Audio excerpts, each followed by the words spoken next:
ایک گھنے جنگل میں چھوٹی سی گلہری رہتی تھی جس کا نام چیکو تھا، اور وہ بہت پیاری اور زندہ دل تھی۔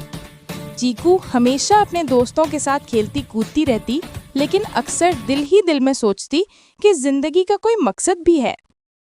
ایک دن وہ جنگل کے اس پار ایک پرانے دانشور آؤل کے پاس گئی جو درخت کی بلندی پر رہتا تھا۔ آؤل نے چیکو کو ایک پرانی کتاب دی جس میں اللہ کی بنائی ہوئی کائنات کے عجائبات لکھے تھے۔ چیکو نے پہلی بار سنا کہ ہر چیز کو بنانے والا ایک اللہ ہے جو سب سے محبت کرتا ہے۔ وہ روزانہ آؤل کے پاس جانے لگی اور نیکی، سچائی اور ایمانداری کے سبق سیکھنے لگی۔ چیکو نے سیکھا کہ ہر جاندار کی زندگی کا مقصد اللہ کی عبادت اور اس کی مخلوقی خدمت ہے۔ اب وہ صبح سویرے اٹھتی، اللہ کا شکر ادا کرتی اور دن بھر نیک کام کرتی۔ اس نے چڑیوں کے بچوں کی مدد کرنی شروع کی جو گھونسلے سے گر گئے تھے۔ بھوکے جانوروں کے لیے پھل اور بیج جمع کر کے تقسیم کرنے لگی۔ ایک بار اس نے ایک زخمی خرگوش کی دیکھ بھال کی اور اسے صحت یاب ہونے تک پناہ دی۔ اب سارے جنگل کے جانور چیکو کو نیکی اور مددگاری کی وجہ سے جاننے لگے۔ وہ ہمیشہ سچ بولتی، چاہے اسے نقصان ہی کیوں نہ ہو۔ ایک دن اسے کچھ مزیدار پھل ملے، لیکن اس نے تنہا نہیں کھائے بلکہ سب میں تقسیم کیے۔ اس کے اس عمل سے دوسرے جانور بھی متاثر ہوئے اور اشتراک کرنا سیکھنے لگے۔ چیکو نے جنگل میں ایک چھوٹی سی اسکول بنائی جہاں وہ چھوٹے جانوروں کو اخلاق سکھاتی۔ وہ کہانیوں کے ذریعے سکھاتی کہ سچائی کتنی اہم ہے اور جھوٹ کتنا نقصان دہ۔ ہر جمعرات کو وہ جنگل کے درمیان میں بیٹھ کر اللہ کی بنائی ہوئی کائنات کے عجائبات سناتی۔ چھوٹے بچے جانور اس کی کہانیاں سننے کے لیے بےتاب رہتے اور سبق یاد کرتے۔ اب چیکو کو پوری زندگی کا مقصد مل گیا تھا، اللہ کی مخلوق کی خدمت اور اس کی تعریف۔ ایک سخت سردی کی رات میں جب برف پڑ رہی تھی تو چیکو نے ایک بوڑھی جنگلی بلی کو ٹھنڈ سے کانپتے ہوئے دیکھا۔ اس نے اپنا گرم گھر چھوڑا اور بلی کو اپنے ساتھ لے آیا، چاہے وہ خطرناک تھی۔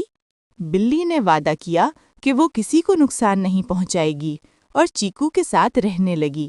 سارے جنگل والے حیران تھے کہ گلہری نے بلی کے ساتھ کیسے رہنا سیکھ لیا۔ چیکو نے سب کو سمجھایا کہ محبت اور اعتماد ہر دشمنی ختم کر سکتا ہے۔ اب بلی بھی چیکو کی مددگار بن گئی اور دوسرے جانوروں کی حفاظت کرنے لگی۔ ایک بار جنگل میں آگ لگ گئی اور سب جانور گھبرا گئے۔ چیکو نے ہمت نہ ہاری اور سب کو محفوظ جگہ پر لے جانے کا منظم طریقہ بنایا۔ وہ چھوٹی تھی لیکن اس کی عقل بڑی تھی۔ اس نے بارش کے لیے دعا مانگی، اللہ نے اس کی دعا قبول کی اور بارش ہو گئی جس سے آگ بجھ گئی۔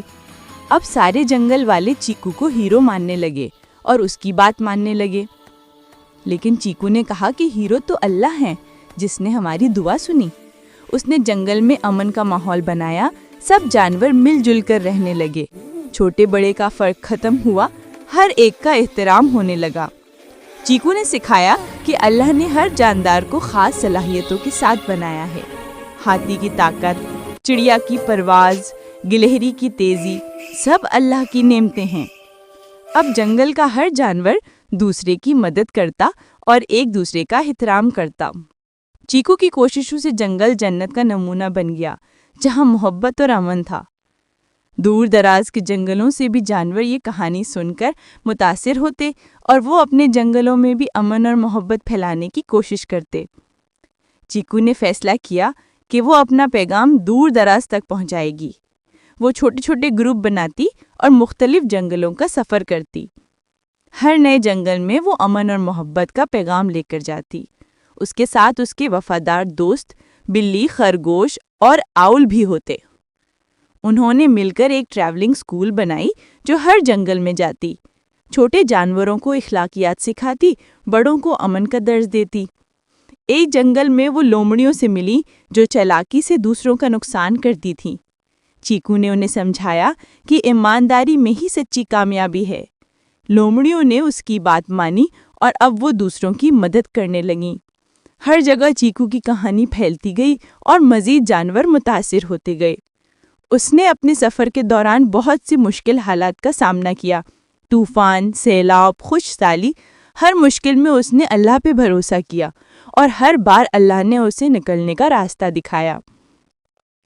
اب وہ بوڑھی ہو رہی تھی لیکن اس کا جوش اور ولولہ جوان تھا۔ اس نے اپنے کام کو آگے بڑھانے کے لیے نوجوان جانوروں کو تربیت دی۔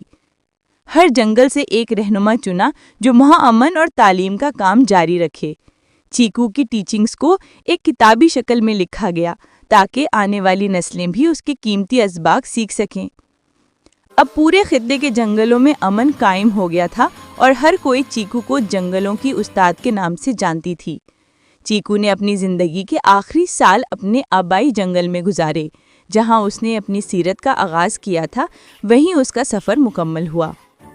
اب وہ جنگل پہلے سے کہیں زیادہ خوبصورت اور پرامن تھا۔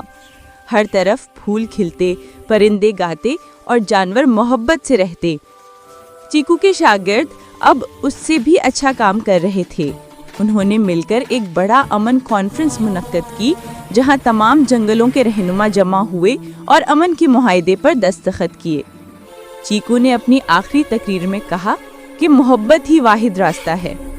اس نے سب کو یہ سبق دیا کہ چھوٹا ہو یا بڑا، ہر کوئی تبدیلی لا سکتا ہے۔ ایک دن وہ اپنے درخت کے گھر میں پرسکون سو گئی اور پھر کبھی نہیں اٹھی۔ اس نے ہمیشہ کے لیے آنکھیں بند کر لیں۔ سارے جنگل میں سوگ چھا گیا۔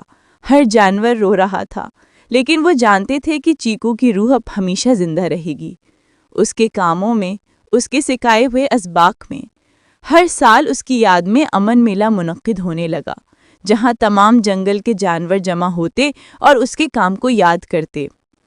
چیکو کی کہانی نئی نسل کے جانوروں کو سنائی جاتی اور وہ بھی اس سے متاثر ہو کر نیکی کا راستہ اختیار کرتے۔ آج بھی جب کوئی چھوٹا جانور کوئی اچھا کام کرتا ہے تو بڑے کہتے ہیں، دیکھو یہ چیکو کی روح زندہ ہے۔